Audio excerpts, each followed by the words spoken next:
Deuteronomy chapters 32 through 34. Pay attention, heavens, and I will speak. Listen, earth, to the words from my mouth. Let my teachings fall like rain, and my words settle like dew, like gentle rain on new grass and showers on tender plants. For I will proclaim the Lord's name, declare the greatness of our God. The rock, his work is perfect. All his ways are just, a faithful God, without bias. He is righteous and true. His people have acted corruptly toward him. This is their defect. They are not his children, but a devious and crooked generation. Is this how you repay the Lord, you foolish and senseless people? Isn't he your father and creator? Didn't he make you and sustain you? Remember the days of old.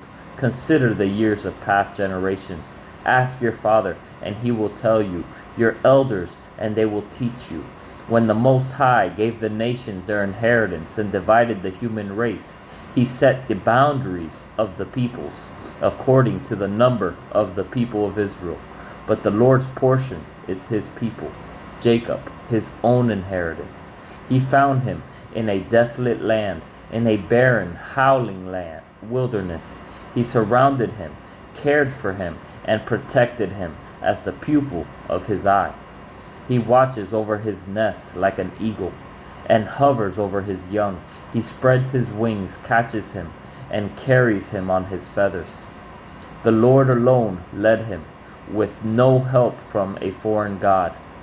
He made him ride on the heights of the land and eat the produce of the field. He nourished him with honey from the rock and oil from flinty rock, curds from the herd and milk from the flock, with the fat of lambs, rams from Bashan, and goats with the choicest grains of wheat. You drank wine from the finest grapes. Then Jeshurun became fat and rebelled. You became fat, bloated, and gorged. He abandoned the God who made him and scorned the rock of his salvation.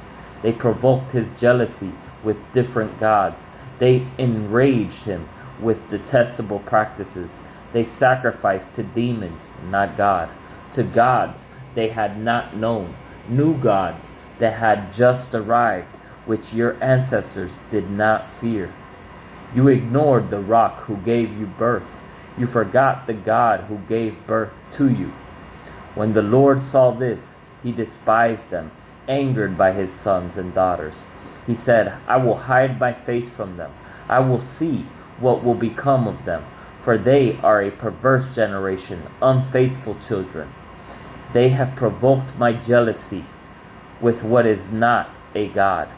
They have enraged me with their worthless idols, so I will provoke their jealousy with what is not a people.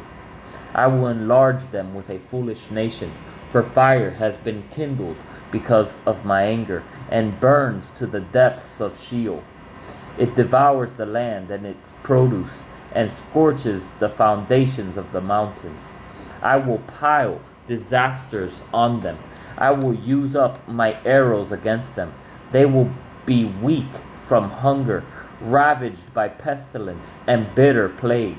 I will unleash on them wild beasts with fangs, as well as venomous snakes that slither in the dust. Outside the sword will take their children, and inside there will be terror. The young man and the young woman will be killed, the infant and the gray-haired man.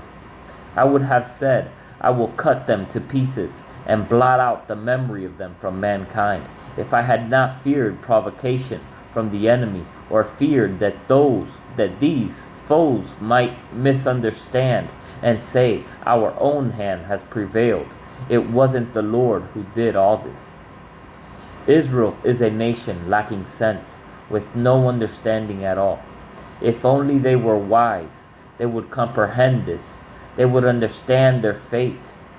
How could one pursue 1,000 or two put 10,000 to flight, unless their rock had sold them, unless the Lord had given them up?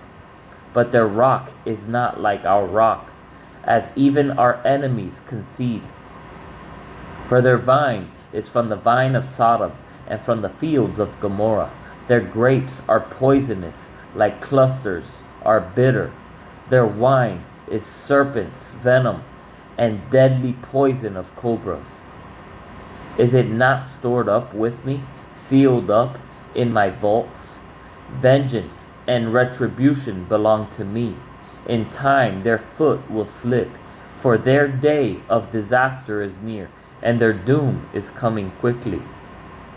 The Lord will indeed vindicate his people and have compassion on his servants, when he sees that their strength is gone and no one is left, slave or free. He will say, where are their gods, the rock they found refuge in, who ate the fat of their sacrifices and drank the wine of their drink offerings? Let them rise up and help you. Let it be a shelter for you. See now that I alone am he. There is no God but me. I bring death and I give life. I wound and I heal.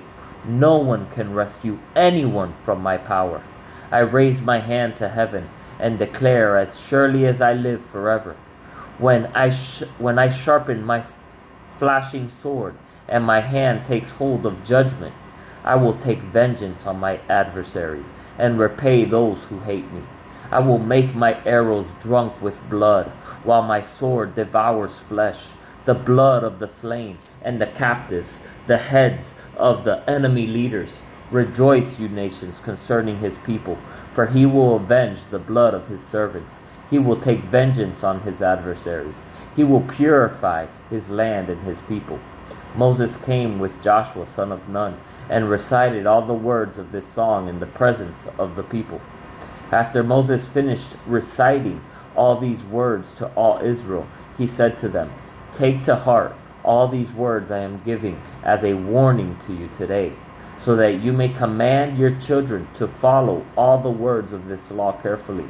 For they are not meaningless words to you, but they are your life, and by them you will live long in the land you are crossing the Jordan to possess. On that same day, the Lord spoke to Moses, go up Mount Nebo in the Abarim range, in the land of Moab, across from Jericho, and view the land of Canaan. I am giving the Israelites as a possession. Then you will die on the mountain that you go up, and you will be gathered to your people, just as your brother Aaron died on Mount Hor and was gathered to his people. For both of you broke faith with me among the Israelites at the waters of Meribeth Kadesh, in the wilderness of Zin, by failing to treat me as holy in their presence. Although from a distance you will view the land that I am giving the Israelites, you will not go there. This is the blessing that Moses, the man of God, gave the Israelites before his death. He said, the Lord came from Sinai. The Lord came from Sinai and appeared to them from Seir. He shone on them from Mount Paran and came with 10,000 holy ones, with lightning from his right hand for them. Indeed, he loves the people. All your holy ones are in your hand, and they assemble at your feet. Each receives your word. Moses gave us instruction, a possession for the assembly of Jacob. So he became king in Jeshurun. When the leaders of the people gathered with the tribes of Israel, let Reuben live and not die. Though his people became few, he said this about Judah. Lord, hear Judah's cry and bring him to his people.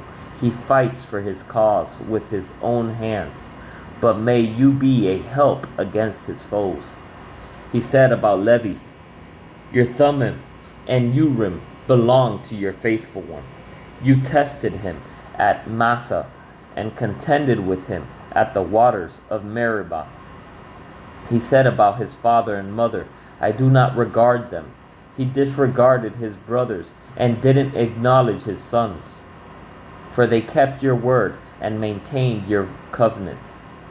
They will teach your ordinances to Jacob and your instruction to Israel. They will set incense before you and whole burnt offerings on your altar. Lord, bless his possessions and accept the work of his hands. Break the back of his adversaries and enemies so that they cannot rise again. He said about Benjamin, the Lord's beloved rests securely on him. He shields him all day long, and he rests on his shoulders. He said about Joseph, may his land be blessed by the Lord with the dew of heaven's bounty and the watery depths that lie beneath, with the bountiful harvest from the sun and the abundant yield of the seasons, with the best products of the ancient mountains and the bounty of the eternal hills, with the choice gifts of the land and everything in it, and with the favor of him who appeared in the burning bush. May these rest on the head of Joseph, on the brow of the prince of his brothers. His firstborn bull has splendor and horns like those of a wild ox. He gores all the peoples with them to the ends of the earth. Such are the 10,000 of Ephraim, and such are the thousands of Manasseh. He said about Zebulun, rejoice, Zebulun, in your journeys, and Issachar in your tents. They summon the peoples to a mountain. There they offer acceptable sacrifices, for they draw from the wealth of the seas and the hidden treasures of the sand. He said about Gad, the one who enlarges Gad's territory will be blessed. He lies down like a lion and tears off an arm or even a head. He chose the best part of himself because a ruler's portion was assigned there for him. He came with the leaders of the people. He carried out the Lord's justice and his ordinances for Israel. He said about Dan, Dan is a young lion leaping out of Bashan.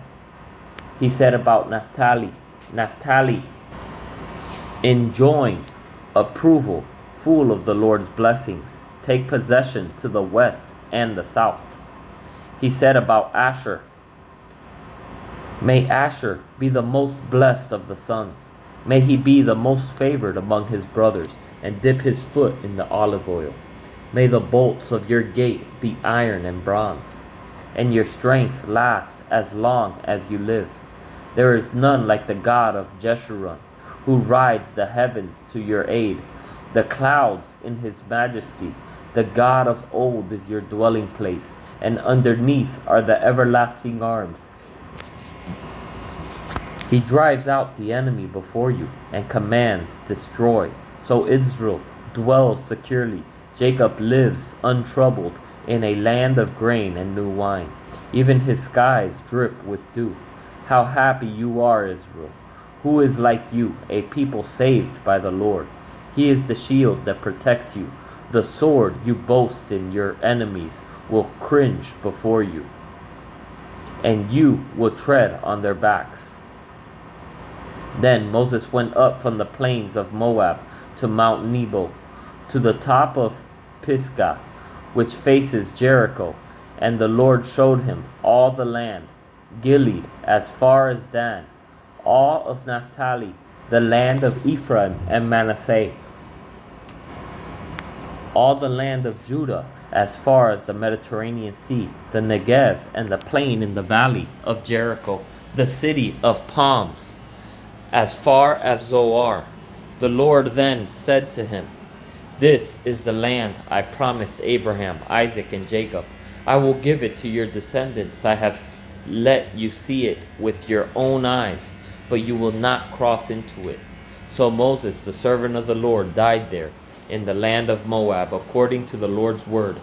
He buried him in the valley in the land of Moab, facing Beth Peor, and no one to this day knows where his grave is. Moses was 120 years old when he died. His eyes were not weak, and his vitality had not left him. The Israelites wept for Moses in the plains of Moab 30 days. Then the days of weeping and mourning for Moses came to an end. Joshua, son of Nun, was filled with the spirit of wisdom, because Moses had laid his hands on him. So the Israelites obeyed him and did as the Lord had commanded Moses.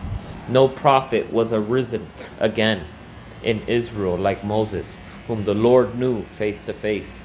He was unparalleled for all the signs and wonders the Lord sent him to do against the land of Egypt, to Pharaoh, to all his officials, and to all his land, and for all the mighty acts of power and terrifying deeds that Moses performed in the sight of all Israel.